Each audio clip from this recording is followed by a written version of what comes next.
Hey yo, Dark Sage Walker here. Let's go ahead and jump into a run. So, it's been a few days since I've uploaded anything. I apologize for that.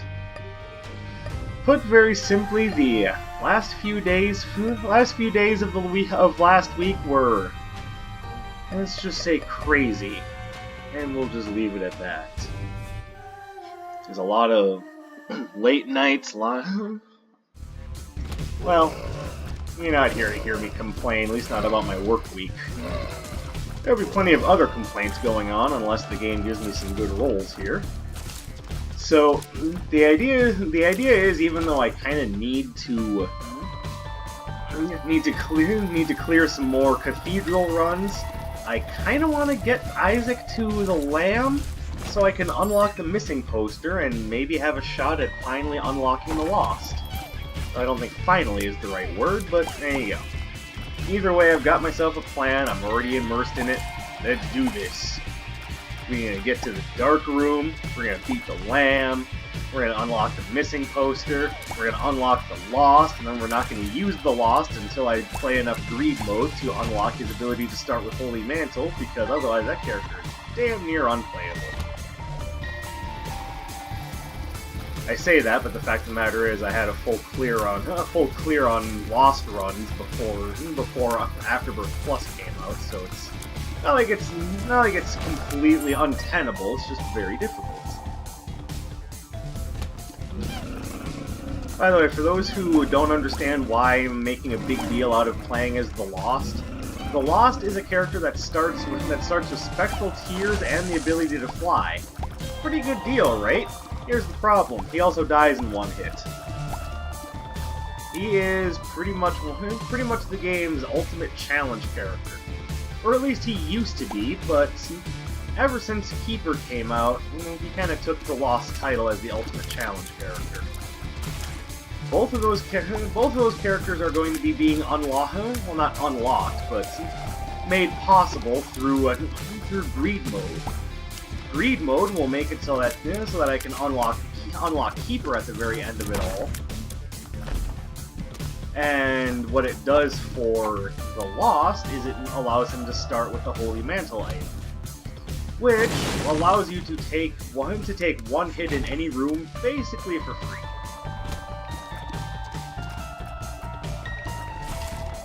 So as you can see, being able to start with that is quite the boon. I would definitely like to have that before really making any attempt to play the Lost. Could I do it without Holy Mantle? Sure, I've already done it. I just don't really want to again. Ugh, that feeling when the room you're looking for is in the complete opposite direction of where you went. Ugh, feels bad, man. Feels bad. Come on.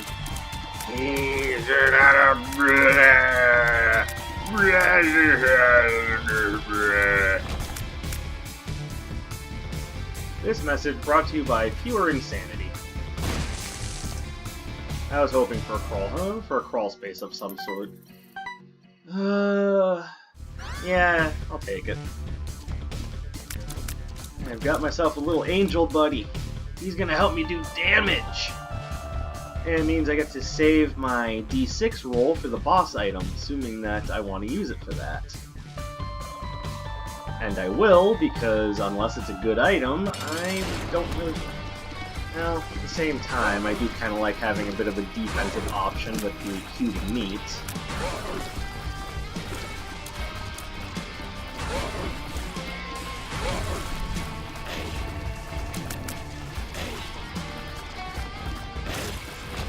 MLG Pro Dodge. Alright, on to the next floor.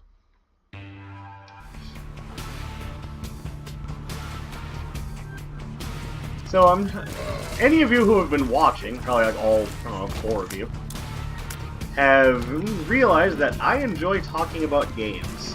It's not the only thing that I know anything about, to be fair, but I also don't think it's that, a YouTube channel that's talking mostly about games is the best place in the world to talk about things like, politics or religion. if for some reason my audience wants me to talk about those things, I will, but it wasn't exactly a high up on the priority list. I would rather keep it entertaining. If there's a reason to talk about something political or based on religiosity, then we'll get into it. But as is, I'd rather just keep it entertaining. Now, I'm not saying that I'm never going to talk about a political topic or that there isn't going to be something that catches my interest, makes me really pissed off, and then I go, oh, I gotta tell them about this! It'll happen. One could say there's probably a few things in the news happening like that already, but like I said, I'm trying not to stir the pot too much. Actually, let's just go ahead and take care of the boss now, and we'll go back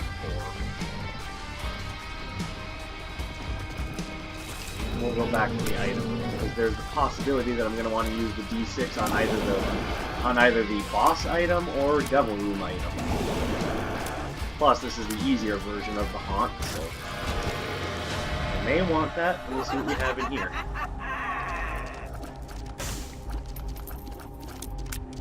Oh, I'm not sure I want that. But I'm going to take it anyway.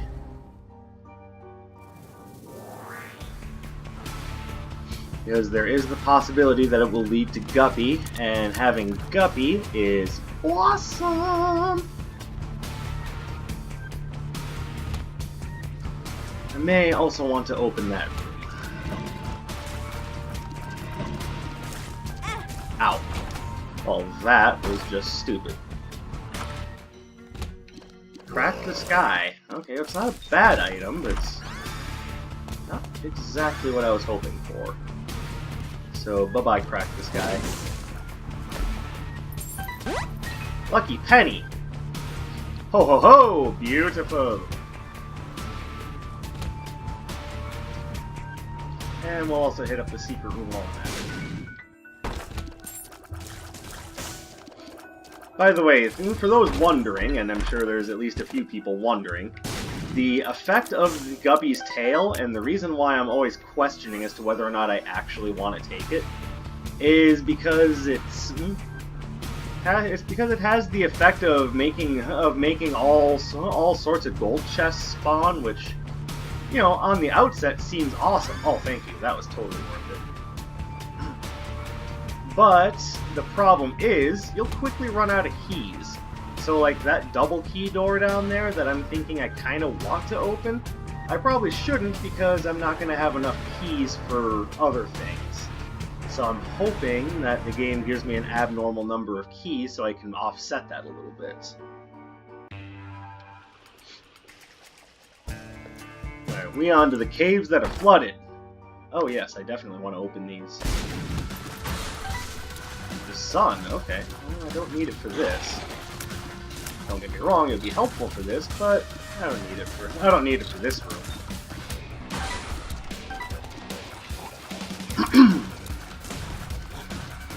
My apologies, throat is still a little stuffy. There we go. Nope.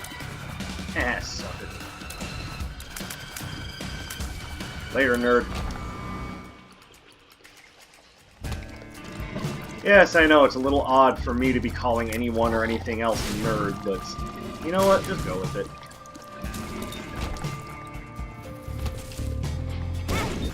Oh, hey, that was really unfair. Fuck somebody.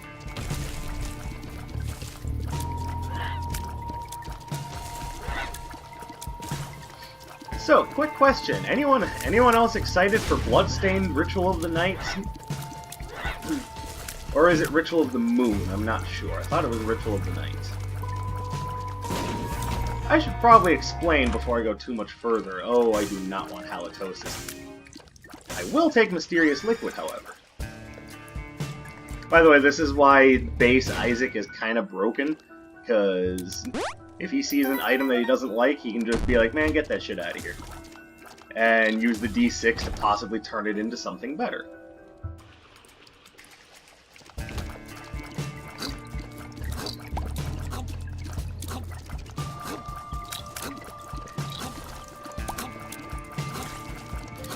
careful, careful.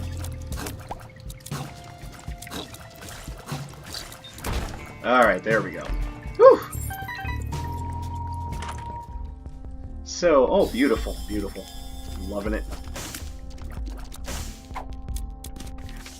The tower. Okay, I am not sure about that.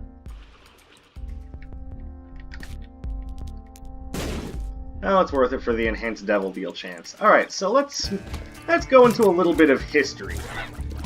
Bloodstained Ritual of the Night Moon is basically the spiritual successor to the Castlevania games produced by Koji Igarashi, or partially developed by him.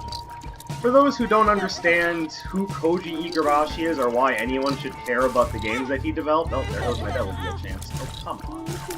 Alright, now I'm just getting careless. The whole point is that part of his portfolio includes games like, oh, I don't know, Symphony of the Night. Amnesia. Full health. Alright, definitely not bad. Symphony of the Night being one of the two games that gave us the genre title of Metroidvania. The other, of course, being Doom. And to further clarify, Metroidvania games are games that are, generally speaking, not always, but generally speaking, 2D platforming search and explore games. Again, think like Super Metroid or Castlevania Symphony of the Night, or for those who understand more modern contemporary references, Hollow Knight. And yes, I do think that game is really good. Bomb the shit out of you. Okay, so I could have done more damage there, but that certainly wasn't not useful. Perhaps one of these days I'll go into more detail about Hollow Knight specifically, but right now I wanted to talk about Bloodstained and, to some extent, Castlevania.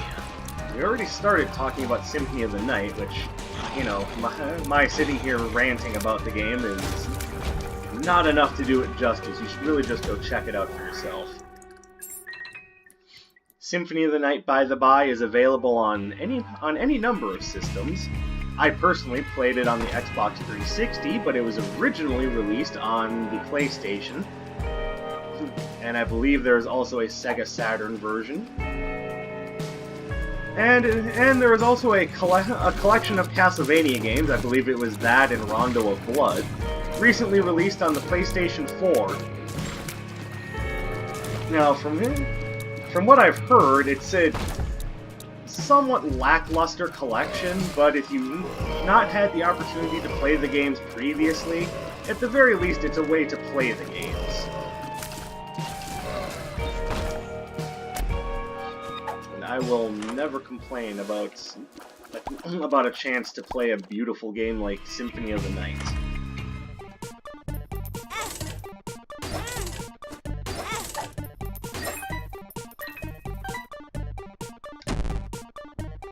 Well, that's gonna make things difficult.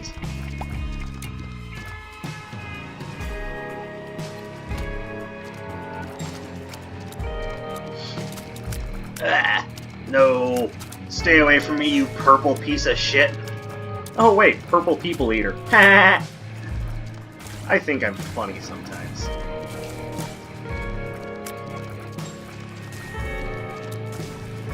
Now, the 2D search and explore style of Castlevania was not the only style of Castlevania.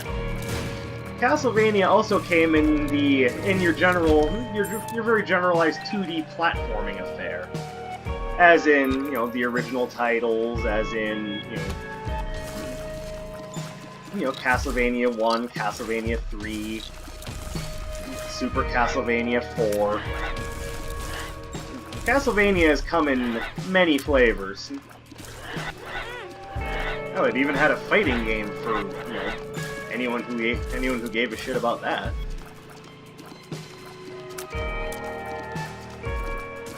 There we go. No thank you. You can just go ahead and stay over there. Okay, so one of the 2 full health pills I discovered was not actually a full health, but probably a health... probably a bad trip. Whatever, I'm still thankful to have found it.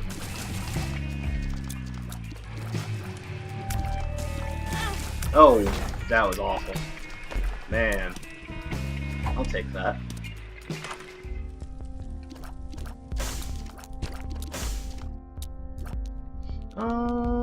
I definitely want that.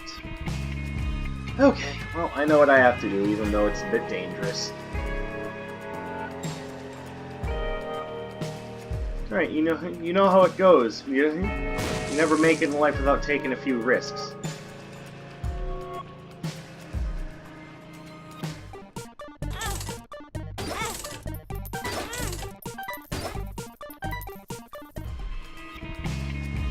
Getting the feeling it's going to be a little bit of a slower run, so let's just put the idea of boss rush out of our head now, and we'll just keep going.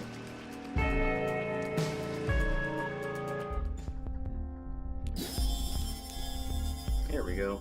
Yes, please.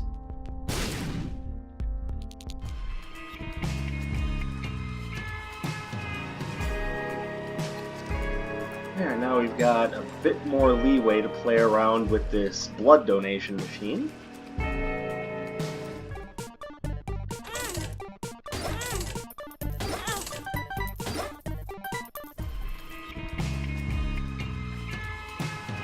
And no, I do not want to kill myself by taking that mimic chest.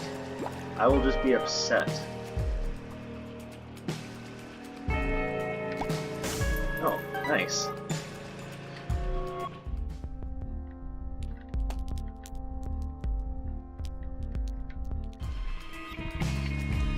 Well, while I'm abusing the blood donation machine, why don't I keep going? So, Castlevania has been around for a long time. Developed and published in-house by Konami. That name may sound a little bit familiar to some of you, and that's because, by and large, Konami's just kind of been shitting the bed with the whole game-making thing lately. I think it's fair to say that, for the most part, no one really cares about Konami anymore. Though I am glad that they did license the use of Castlevania in general for Super Smash Bros. Ultimate, but it doesn't change the fact that, for the most part, we're probably not going to be seeing another Castlevania title anytime soon. Whatever's going on at Konami, I get the feeling that they feel that there's more money and goodwill to be earned by making pachinko machines than by, you know, their beloved franchises like Castlevania. And well, the less said about what they did to Metal Gear, the better. And yes, I could make an entire video series about Metal Gear, but the fact of the matter is, I actually don't know that much about the Metal Gear series, so I will leave that to more knowledgeable hands and minds.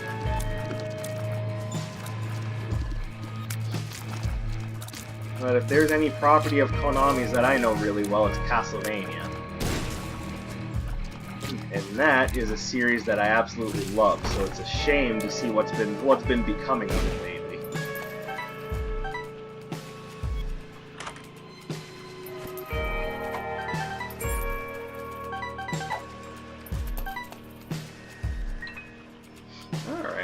And we've got ourselves a free D6 roll. Let's see if we can use it for anything interesting.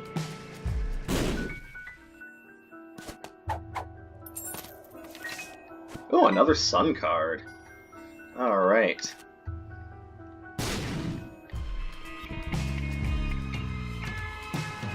The Virus. Alright, you know what? That's worth it.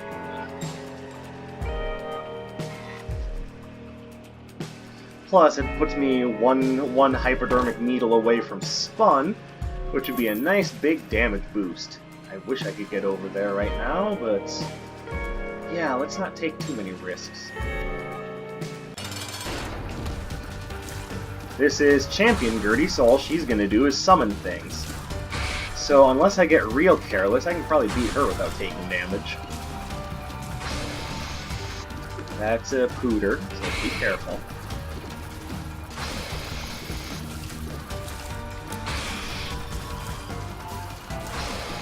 So after Symphony of the Night came out and popularized the search and explore genre of Castlevania games, that kind of became the style of Castlevania from there on out, but they used to be 2D hard-as-nails platformers with occasionally kind of mediocre 3D platforming adventures. That was nice.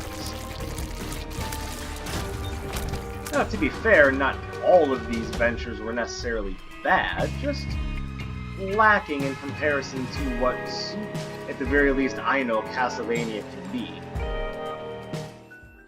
And that all started with Castlevania 64.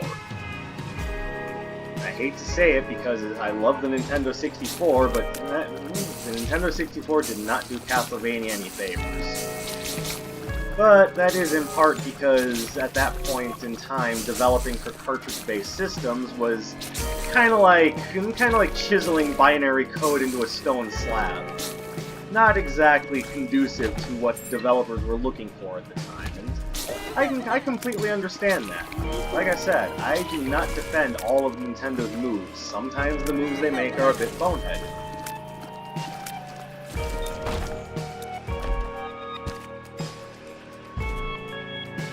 Sweet. By the way, what you just saw there was the effect of the safety scissors trinket. It turns troll bombs into regular bombs. So it's another way for me to pad myself out.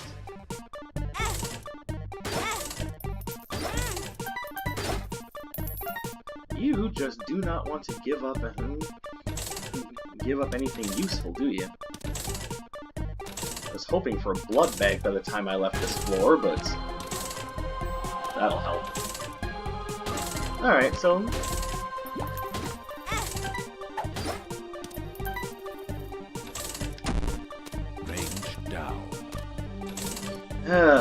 pills are being iffy right now.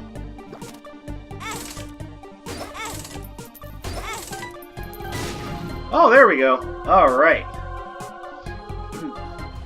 Kick ass.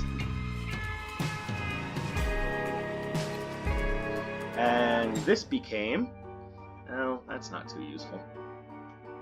Oh well, what can you do? I think I would have rather had blood clot now that I look at that.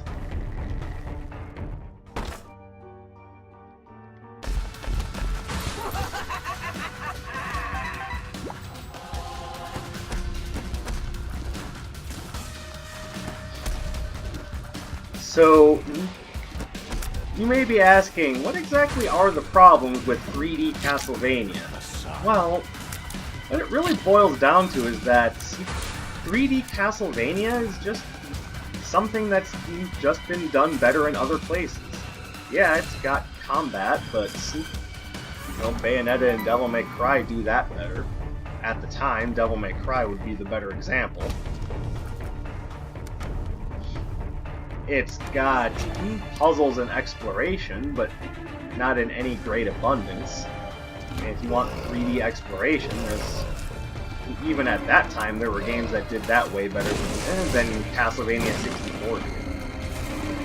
And for that matter, most 3D Castlevania games.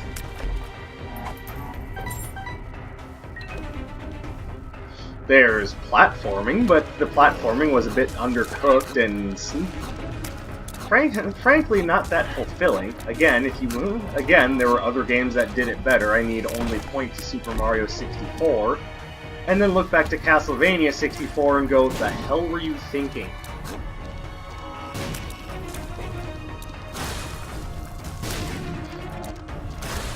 But what it really boils down to is, not to basically make it seem like I'm just ragging on one game for not being perfect or anything. But what it really boils down to is some games just made the transition into 3D way better than others. Super Mario Bros. Made a beautiful jump to 3D. Legend of Zelda made a beautiful jump to 3D. Castlevania? Not so much.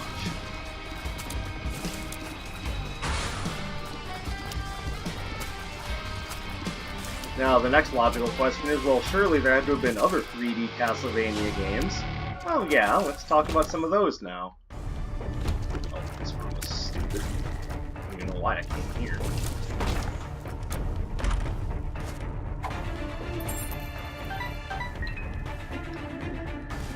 Ace of clubs. Alright. By the way, Ace of Clubs just turns as the card, not the trinket, because it is two separate things.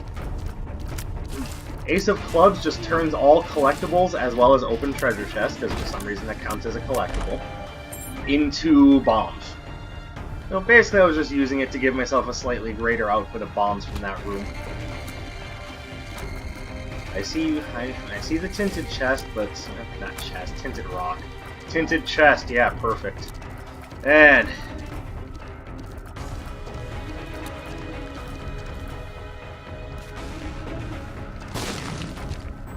love it, love it. All right. Okay, please die now. Thank you. I do not want glowing hourglass, so let's change it. Don't want the poop either. Let's change it. I do want Tech X. Alright, now we're looking good. I'm gonna make Mysterious Liquid a little but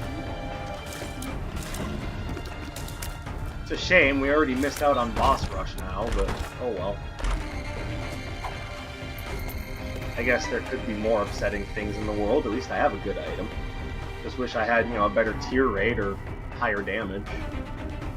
But certainly not complaining about having Tech X. That's going to make the rest of this run much smoother.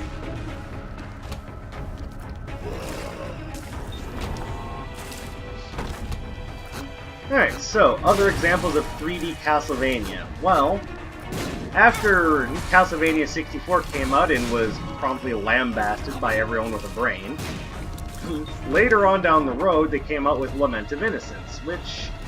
again, it wasn't bad. It was way better than 64, I'll tell you that much. But it wasn't exactly groundbreaking in any respect. It was basically a 3D take on games like Symphony of the Night. And again, not bad, but just done better in other respects. The next 3D Castlevania game that came out was Curse of Darkness. And, I don't know, personally I liked that game, but again, I still understand that the idea of Curse of Darkness was still done better elsewhere. I don't want the boomerang. I will take the chariot, though. How many of these coins will you let me donate? Want to get this thing up to 999 eventually.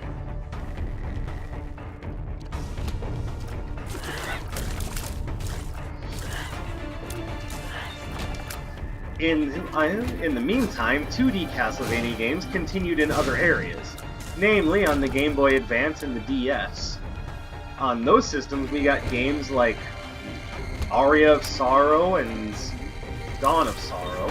There was Circle of the Moon, which I think the system for that game is very unique and fun. I wish more things like Circle of the Moon had come out.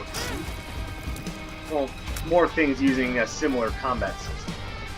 I'm not going to go into specific details, but let's just say it was fun.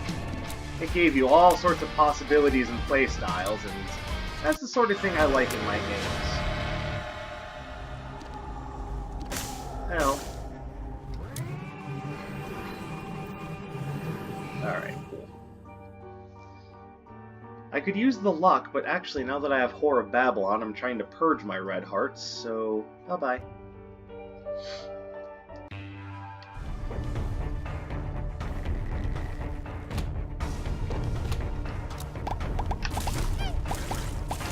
So, after Circle of the Moon came Harmony of Dissonance, and that game was... it was fucking amazing. Oh my god, I love that game so much.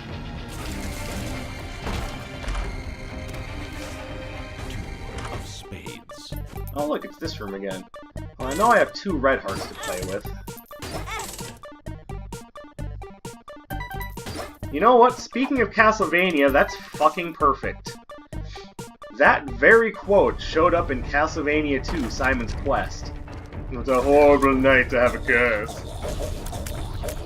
So yes, Edmund Macmillan and his team were definitely inspired by old games. Those people, they know what they're doing. Nostalgia is a thing that runs through Binding of Isaac like blood runs through veins. Alright, and we're going to change that to the thing I don't want. And we're going to pick up this battery and hopefully change that to the thing I do want. Which still wouldn't be that, so we're going to keep searching.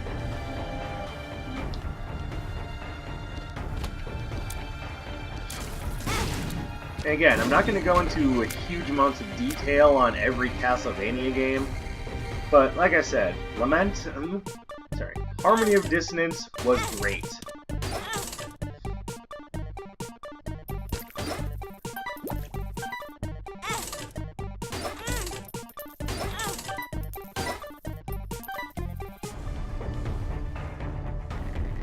Then after Harmony of Dissonance came Aria of Sorrow, which probably one of the better received Castlevania games to date. And I understand why. I think it's a really good game. I love that game. It's another game that made really good use of its systems and allowed you to really customize the way you wanted to play.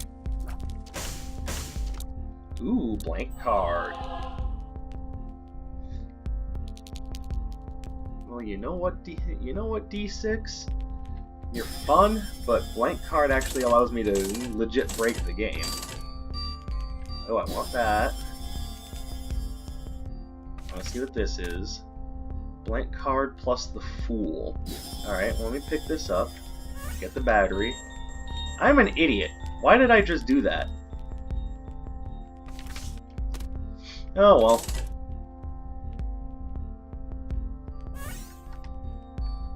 Take that. Oh, well. That is a classic misplay. Well, I mean, I just got rid of fucking blank card, so... Oh, well. Take this. The Fool, Death, the Sun. Definitely... Oh, hey. Oh, that's right, I have no blank card. What is this? The Fool again.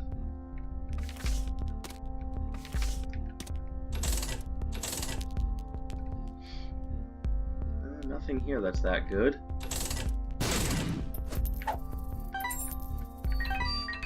Definitely take Tarot Cloth.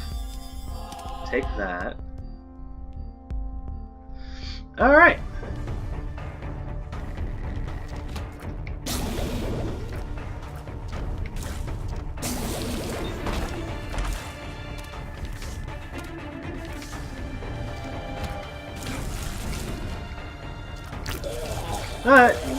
Alright, back to Castlevania now that I've had my moment of distraction.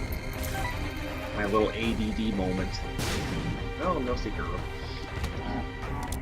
So, after Aria of Sorrow, then the DS came out. All of those were Game Boy Advance titles, by the way. I kind of forgot to mention that, my bad.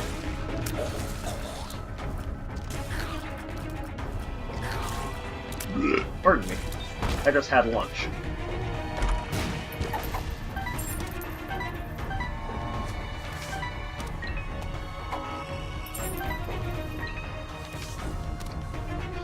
There we go.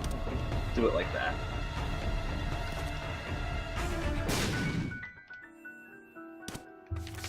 Two of clubs. Nice. Chariot, the Hermit.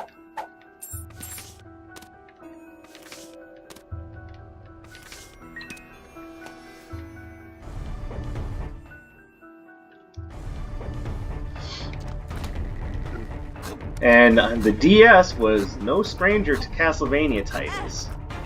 I'm an idiot. The first DS Castlevania game that came out was actually the direct follow-up to Aria of Sorrow. Dawn of Sorrow came out and... Yeah, I don't want that. Question mark. Let's take it just to say that I've had it. Alright, and I didn't think it'd be worth anything.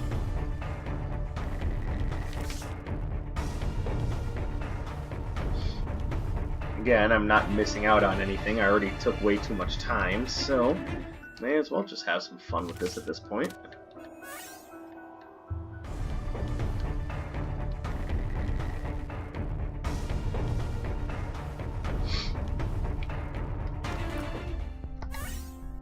Basically, the best way to look at Dawn of Sorrow is that it was Aria of Sorrow, but basically done better, and with odd touchscreen gimmicks. They weren't all horrible, they were just odd choices.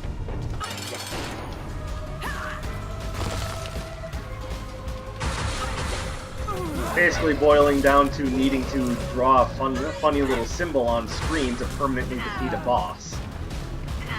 It wasn't anything too terrible, but it did feel kind of like just padding. Like, not anything that any one of us was going to necessarily miss if we didn't see it right off the bat. The Hermit. Oh, thank you. Definitely take that. Judgment, yes, I will use it here, actually. Probably shouldn't have, now that I think about it.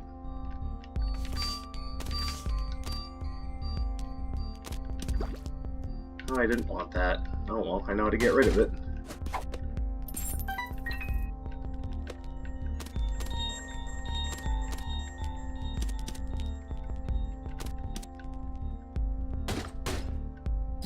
Definitely take the box of stuff.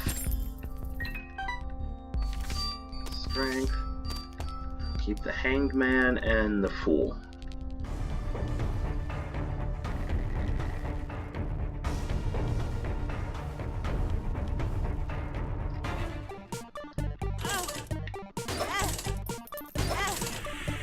There we go.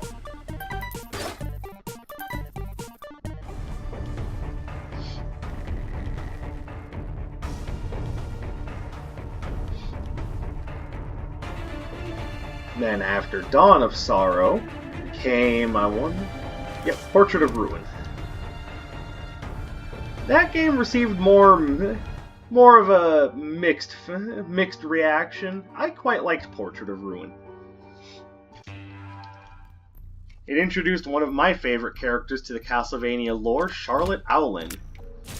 And the reason why I like her is, well, let's just say I have a penchant for mages in video games.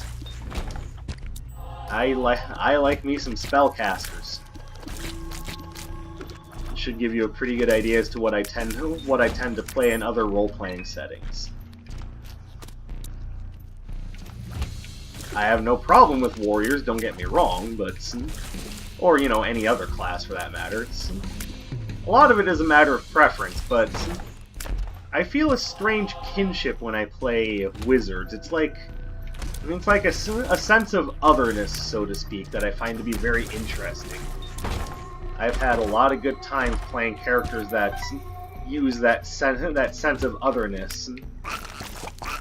Be it characters that don't speak the common language of the land, adding kind of an additional challenge to role-playing for me. Or, like I said, just playing a magic user that people don't really understand all that much.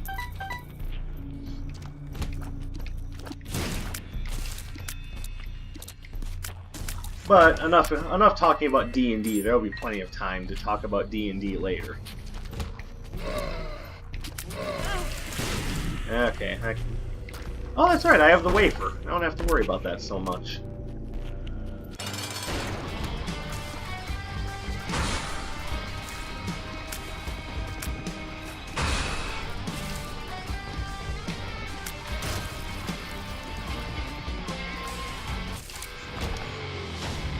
Ooh, Mr. Dolly. Awesome. Alright, let's finish exploring the rest of this floor. Look for some more things for ourselves to work with.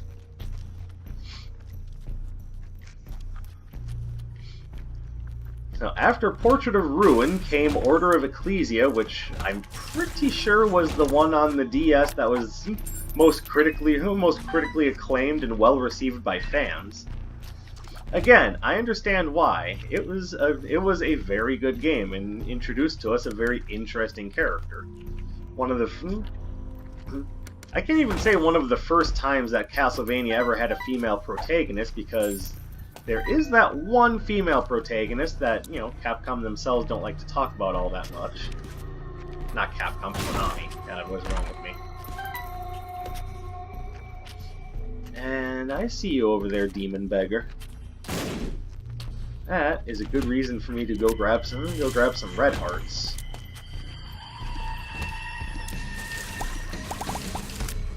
Especially since I have the wafer, I'm not going to take huge amounts of damage using him.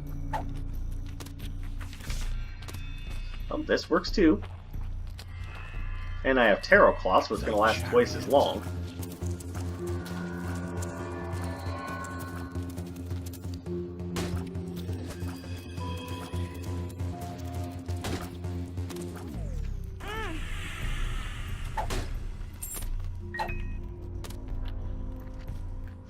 What did I just pick up? No, I don't want that. And this is the stars. Okay. Alright, cool. I've got a few batteries on the ground now, too. So, you are the fool.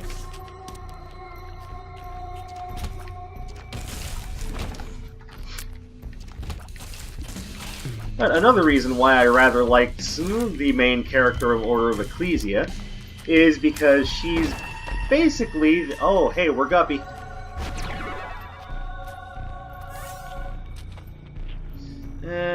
It's not great. Alright, well, we'll just hold on to that.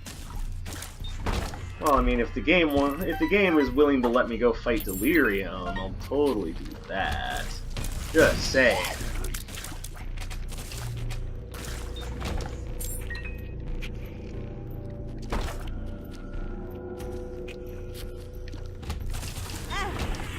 Oh, that was lame. Oh, hey. Thank you, Blue Map. You have shown me the way. I will take this. And we will use it to gamble on this guy some more. I know he's not in this room. I'm just clearing rooms to have a charge of the D6 ready in case all I get is shit.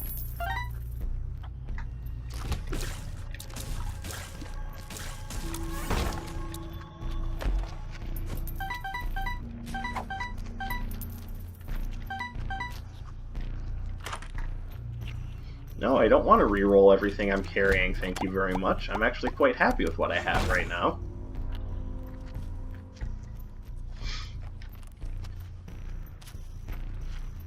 Yeah, I'll be the first to say that I loved Order of Ecclesia. And it's even possible to see the influence that it's had on even some of our modern games of late.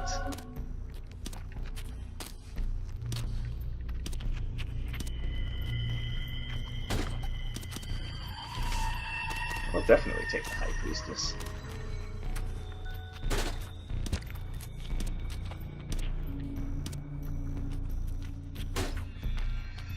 No thanks. What else can we turn that into? I'll take that.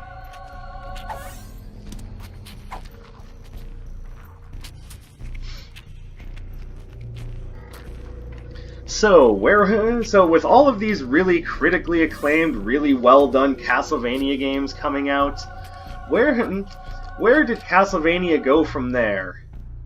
Well, unfortunately, to me anyway, nowhere good. After that came... So, after Order of Ecclesia, there was a bit of a break in the Castlevania titles for a while. And then we got God of War. I mean... honestly, I don't even remember the name of the game anymore. Oh yeah, Lords of Shadow.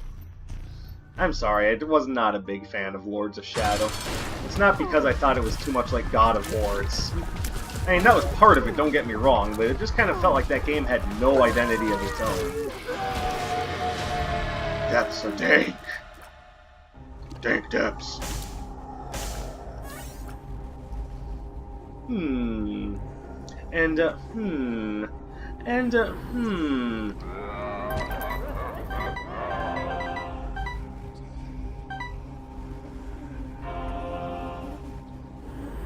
take this.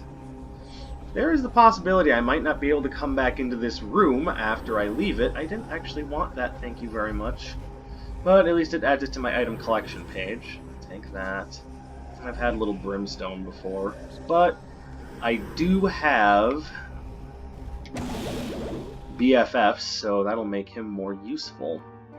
Alright, is there anything else on this floor worth exploring? I don't think so, so I am out.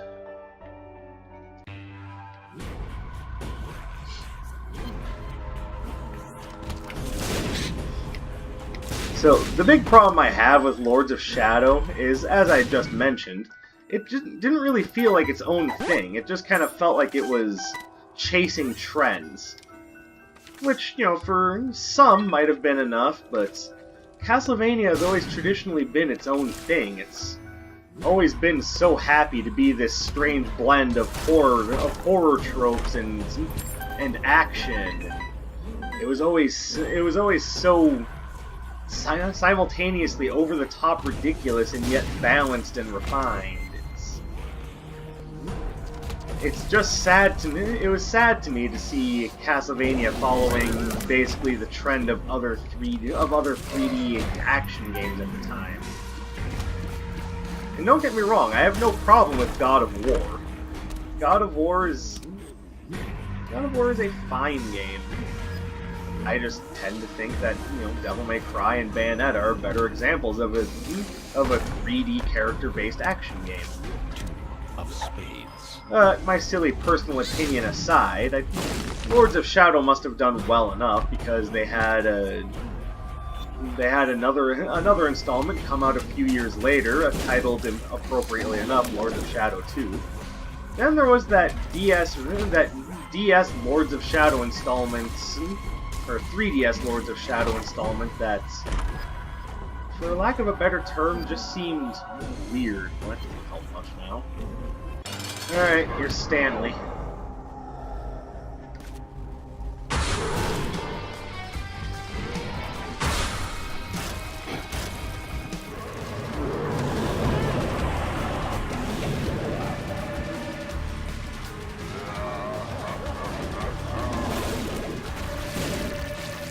Beautiful.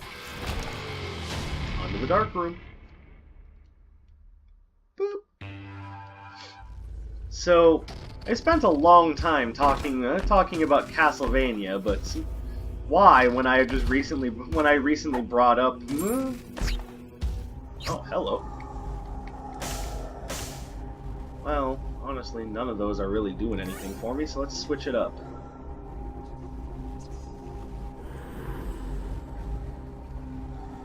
Yeah, what the hell, let's put myself in danger.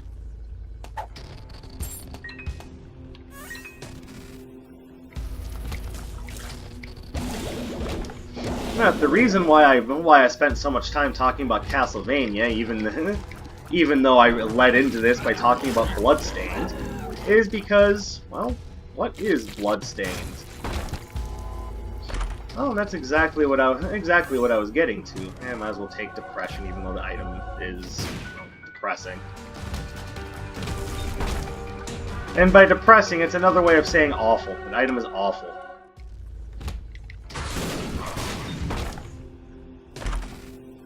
Ooh, Book of Revelations. Definitely use that to get myself a little bit more health. But ultimately...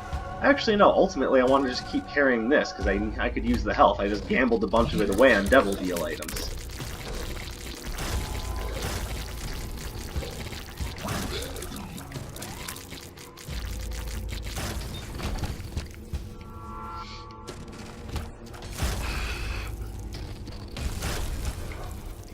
Once again, for those somewhat uninitiated in what Bloodstained is, it's basically the Metroidvania, Castlevania games without being that. It's not developed by Konami. It's developed by Koji Igarashi and his newly formed team. I say newly formed because their team didn't exist before the Kickstarter project for the game.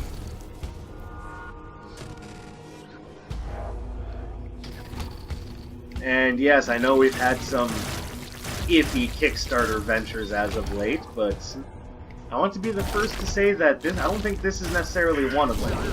If you're worried about Kickstarter-backed games, remember, Shovel Knight was a Kickstarter-backed game, and that game was the bomb. I've actually been thinking about replaying Shovel Knight. Oh, maybe I'll do that on camera. Oh, Monstro's Lung plus Tech X. How does that work?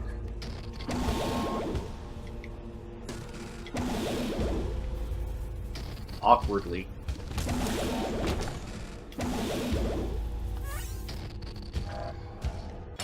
No, I don't dislike it. It's just a little slower than I would like.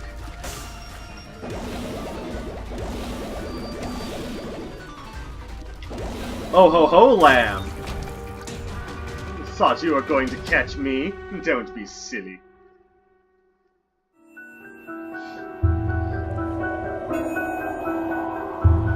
So, as part of the game's Kickstarter campaign, Ritual of the Night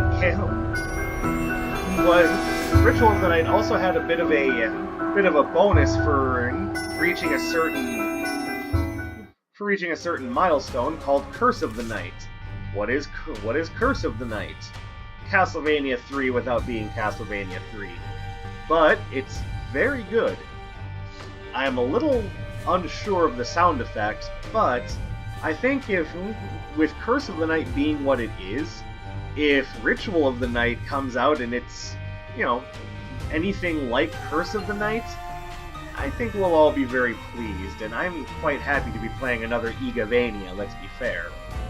Since we're not going to see any new Castlevania, might as well just jump on the Bloodstained train and see what happens. The game comes out this summer, and I don't know about any of you, but I'm pumped. Anyways, thank you for tuning in to another Isaac episode. I appreciate you watching. Share this with your friends. Let them know that I'm here. This is the Dark Sage, and I'll be seeing you.